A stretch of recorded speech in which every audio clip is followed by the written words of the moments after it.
De la communication du Premier ministre. Monsieur le Premier ministre a axé sa communication sur les points suivants. Supervision des campagnes agricoles. Le Premier ministre a rappelé la tournée qu'il a effectuée dans le bassin arachidier afin d'apprécier l'état d'avancement du dispositif de commercialisation de l'arachide et de mesurer l'effectivité des orientations arrêtées par le gouvernement.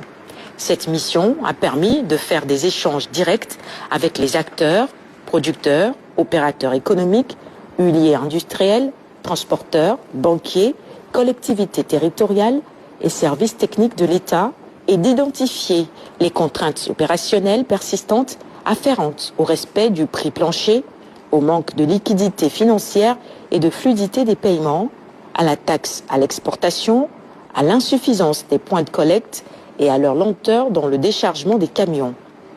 Le Premier ministre a réaffirmé la priorité que le gouvernement accorde à la campagne de commercialisation de l'arachide. Dans cette optique, l'État demeure pleinement engagé à garantir un prix juste aux producteurs, assurer la fluidité des paiements, sécuriser les circuits de collecte et de transport, protéger les installations industrielles et veiller à l'application rigoureuse des décisions issues des conseils interministériels dédiés. Le Premier ministre a souligné les mesures arrêtées par le gouvernement dans ce cadre. Ainsi, pour la Sonacos, il a retenu de faire passer l'objectif de 250 000 tonnes à 450 000 tonnes.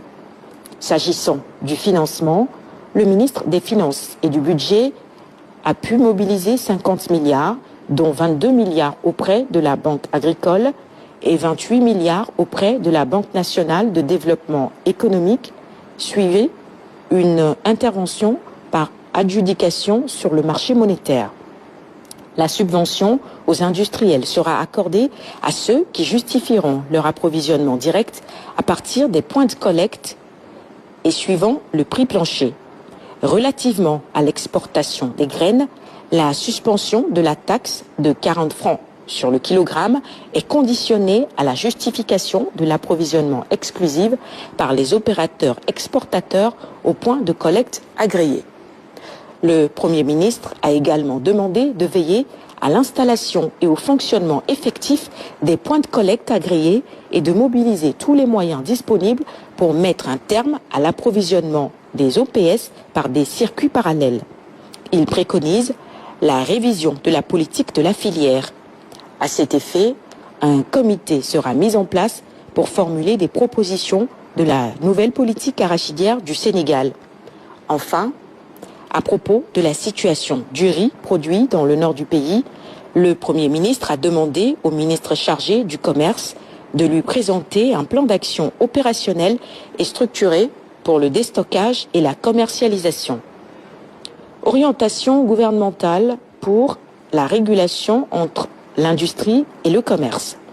Le Premier ministre a constaté que le secteur industriel est confronté à des défis comme la faible productivité, le déficit d'infrastructures, la faiblesse de l'innovation et l'inadaptation de la fiscalité pour juguler la concurrence déloyale.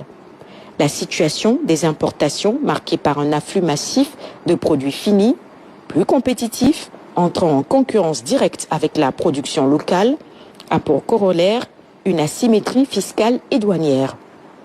Il a demandé, par conséquent, au ministre secrétaire général du gouvernement, en relation avec les ministères sectoriels concernés, de veiller au respect des orientations qu'il a définies dans ce cadre, notamment l'élaboration d'une réglementation spécifique permettant de trouver des débouchés aux produits fabriqués localement, la prise de mesures correctives nécessaires, suspension ou suppression de taxes, revue de taux, etc., et l'application de la base taxable et de la fiscalité appropriée au cordon douanier.